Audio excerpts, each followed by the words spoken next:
So Matt Gaetz is under a lot of, I would imagine, stress at the moment. He's got a lot going on. He's being accused of quite a few sinister, terrible things. And the big question that we are going to ask tonight, we're going to explore, is this a case of Matt Gaetz being a bad guy, a bad character, doing things that really he absolutely should not have been doing, and he should absolutely be shunned for this? Or is this a case potentially of the establishment going after him? Let's take a look. So the last week, there was a story going around that Matt Gaetz had potentially sex trafficked a young girl. This was the story that had been going around, that Matt Gaetz was, that he had, basically that he had potential. I think the story was that he had sex with an underage girl, and because he had flown her around potentially on, or allegedly on some flights, taking her places, that was actually then considered sex trafficking. So normally, if you would have sex with, let's say, a 17-year-old, that would maybe be considered statutory rape. That kind of depends on the state, however. So I don't know if 17, I think in most states, I think it's 16 and under. So 17, I think in a lot of states, is not considered statutory rape. However, so they wouldn't be able to maybe go after him for that, but they were able to go after him for what they would say is sex trafficking. So here it is right here. Here's the New York Times article. It says Matt Gaetz loyal for Trump. This is how they, this tells you everything you kind of need to know right here in the headline. Matt Gaetz, loyal for years to Trump, is said to have sought a blanket pardon. So this was something that came out. Matt Gaetz was under investigation, and apparently he had talked to Trump about giving him a pardon in advance just in case. And people say, see, why would you seek a pardon if you're innocent? If you're innocent, you wouldn't ask for pardon. That's absolutely not true.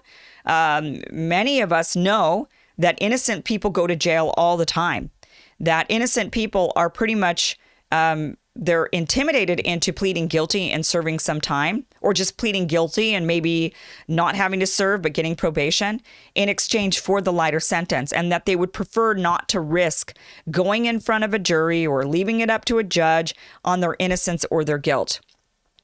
So we know that the criminal justice system and just accusations are not always accurate. And so I could understand why a person would say, I want protection just in case, just because you never know. So Matt Gaetz apparently had sought a blanket pardon from Trump. It says right here, the congressman was at the time under investigation over whether he violated sex trafficking laws, that was unclear what he knew of the inquiry. So apparently somebody in his inner circle of some sort was being investigated, and they linked Matt Gaetz to that guy and the investigation. So they were looking at Matt Gaetz. They weren't really looking at Matt Gaetz directly. That is something that, of course, the press doesn't really tell you. Right? They weren't looking at him directly. They were actually directly investigating an associate of his. But Matt Gaetz, because he had associated with this associate, was also part of that investigation, as well as many other people who were associated with this associate. So the last I had heard about this, right, was Matt Gaetz going on Tucker Carlson, having a really strange interview that really upset Tucker because he tried to drag Tucker into it, being like, well, remember when we went to dinner and the FBI was like questioning my date or something like this? And Tucker was like, no, I actually don't remember that. Get off my show if you're going to talk about that. Talk about you, not me. And that was really the last that I had checked in on this. I'd otherwise been ignoring this story, waiting for, listen, there's no there until there's something there. So unless they're going to charge Matt Gaetz with sex trafficking, then they clearly don't have any evidence that this is something that's actually happened. They're accusing him. The stories are circulating. People are getting it in their mind that this is something that happened, but it hasn't happened if they're not charging it with anything. So I forgot about it and said, move on. It's not a story until it's a story. That's what a journalist, by the way, that's what the news media should be doing, is they should be saying, until there's really something there, the investigation, we should be looking into this, but otherwise, this isn't like as much headline worthy as they've made it for the last week. So today I decide, let me just check in. What's going on with Matt Gaetz? And to my surprise, I read some other stories about Matt Gaetz. So let me see if I can find them here for you.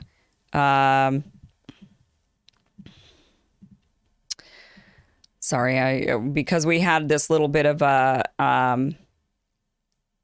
Here we go. Because we had to switch our computers today. We had to kind of change things up here. So here's this from ABC News. I come across this article and I'm like, oh, okay. It says feds looking at alleged payments Representative Matt Gaetz made to women online and online solicitation, says sources. So I'm like, wait a minute, whatever happened to the 17-year-old? It says right here, the federal investigation targeting Republican Representative Matt Gaetz is specifically looking into whether he and an associate in his home state of Florida provided cash or other things of value to women they had sex with after connecting online. The New York Times first reported Thursday evening, and a source familiar with the matter confirmed to ABC News. Gaetz' associate, former local politician Joel Greenberg, was indicted last year for allegedly trafficking a teenage girl for sex in 2017. And the Justice Department is also trying to determine whether Gaetz had sex with a 17-year-old, according to sources. The details of the investigation were first reported by the New York Times 2 days after the paper revealed that an investigation was underway. The disclosure has sent shockwaves through the Republican circles, particularly among close associates of former President Donald Trump, who considered Gaetz a staunch ally and loyal friend. So it says here that according to the Times, investigators believe Greenberg met women through certain websites and introduced some of them to Gaetz. As recently as 2019 and 2020, Gaetz and Greenberg told women to meet them at hotels in Florida, laying out how much they were willing to pay beforehand, the newspaper said, adding that party drugs may have also been used by Gaetz and others at the time. So Matt Gaetz, of course, is denying these allegations, saying that he's never paid for sex. And excuse me.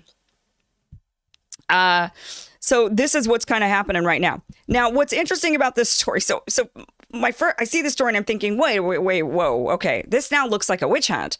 I mean, first you were going after the guy looking for the 17-year-old girl that he potentially slept with, that he potentially flew around to travel with him, which was then considered sex trafficking. We've apparently moved on from that. And now we're talking about Tinder dates. I mean, that's what we moved on to. Like, what is this? Tinder dates. I mean, I don't know what online place they're talking about, but I would imagine Tinder, right? So they're meeting women on Tinder. They're saying, hey, let's meet up at this hotel, like a hotel bar, most likely because these guys are traveling. They're at a hotel. They obviously are hoping that these women will eventually sleep with them. That's what a lot of guys hope. They invite the women to the hotel bar. They say they're going to buy them some drinks, maybe buy them some dinner. Maybe they'll buy them, some nice Veuve champagne or something like this, right? And so they say this to the women online, like, hey, what's up, babe? You want to meet up? I'm staying at this hotel. It's got a great bar. Why don't you come on down? I'll buy you some Veuve. Then we can maybe, I've got some oysters. I don't know, right? And then the women show up. It's a date, I guess. And then they're targeting women who are looking for fun, looking for a good time. The guys make it really, really clear. This is very common on Tinder, actually. This doesn't mean, oh, wow, you're soliciting prostitution. And if that's what that means, then a lot of people have been soliciting prostitutes, apparently, on Tinder. And so, a lot of times people get on there and they say, hey, I'm not interested in anything but a good time. I'm not interested in anything but a one-night stand. I'm not interested in anything but sex. You see the guys on Tinder with just their shirts off. They don't even show their faces. They're clearly there to have an affair, cheat on their wife. That is pretty common on online dating. So to twist that in some way, now I don't know any more about this story. If they were to release more information about this, then maybe, maybe other facts will change it. But it sounds to me like Tinder dates.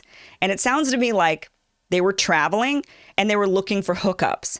And they were telling the women, hey, meet me up at this hotel. Yeah, you down? Are you interested in like a relationship? Because I'm not. A lot of people lay this out in advance.